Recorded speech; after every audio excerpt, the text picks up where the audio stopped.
Alright, I just finished watching take 3. Now, supposedly, I'm doing some training at work. Well, no, not supposedly I'm doing training at work. No.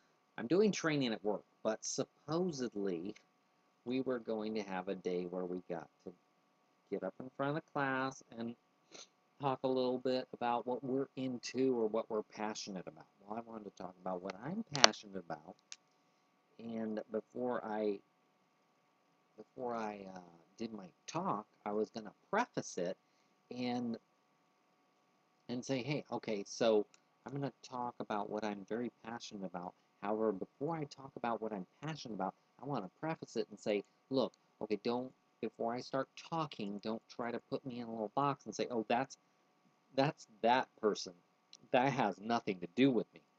No, this talk is relevant. I'm relevant. You're relevant. I'm going to listen to what you have to say.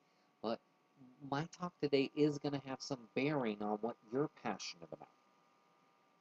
So, my passion has always been, well, for as long as I can remember, animation. Now, why is that? I like to draw. I can appreciate artistry. Um, it's a picture. And there's one picture. And it has another picture. And picture, picture, picture, picture, picture, picture, picture, picture. Creates the illusion of motion. And you put a vocal track on it, and you put music on it, and it creates magic. Now, why is this important? Because it's a way of telling stories. Now, why do I go animation? Why do I feel I have to preface it? Because a lot of people go, oh, animation, that's just for kids.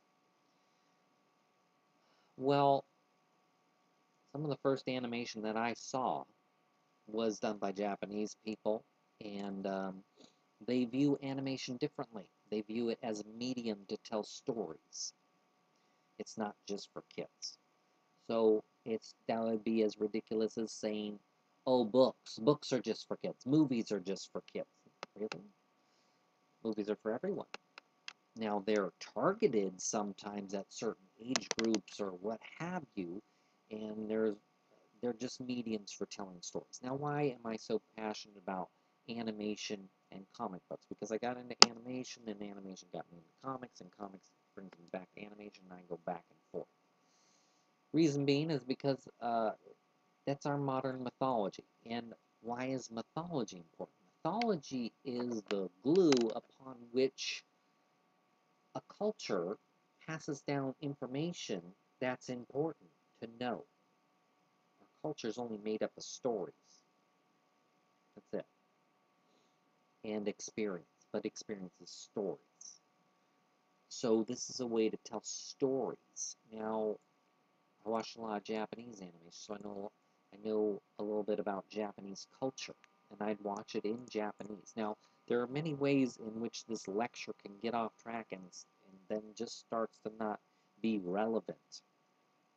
It is relevant because what allowed to happen is I learned about another culture, and you learn you're not so different. There are differences, don't get me wrong, but there's similarities too. We're all human. So it, it's that where am I going with this? Okay, I like film as well, and I was watching film, and I noticed a lot of them were really negative, and they negative me out, and a lot of them had like underwriting themes. You just realize it's like, well, there's an underwriting theme, man's bad, or you can't trust anyone. There's an overriding theme in multiple films. I mean, I can name specifics, but I'm not gonna go there. Man's not okay. You can't trust anyone. You can't trust yourself. You can't trust anyone. That's an overriding theme. It's like hammered into someone. So I'm like, really? And also, some of these were heavily military bent on them, and it's like, what am I watching Transformers, or am I watching a recruitment film? So I, in order to remain positive, I try to be a positive person, and I try to stay positive. It's very difficult to be a positive person around negative people, because what happens? Negative people around a positive person, that positive person becomes negative. They get away from the negative people, they come back to positive after a little while. So you got to know how to spot these people, and you got to know how to deal with them. Now, one of the things is like when you watch a film, be it animation or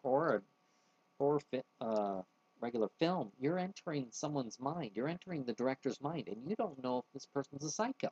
I'm not saying be afraid, but I'm saying you got to be careful about what you put in, because what you put in, you're going to put out, and in action and word, and you have to be careful about what you put in, especially if you want to remain positive and be a happy person. Because these movies, a lot of the movies are designed to just negative you out and put a bad spin on an unreality. It's not, movies are not reality, but they're trying to spin it like that. And so that was going to be my talk, and you see how that's relevant. You have to be careful about what you put in, because what you put in, you're going to put out. You got to put the best stuff in.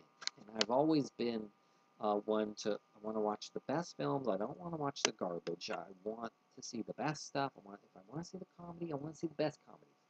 I want to see the best, dramas. I want to see the best action film. I want to see the best kung fu, or I want to see the best sci-fi. So that's my talk, and other talks could be about specific shows or a specific line of watching shows and what have you. But that's a little bit much. Okay. Hope you're doing well out there, and this might become a regular thing. I think it's fun. It's a good way so I can express myself, and then I can hear your views, or you can do a video thing, and you can tell me how you feel about something. What are you passionate about out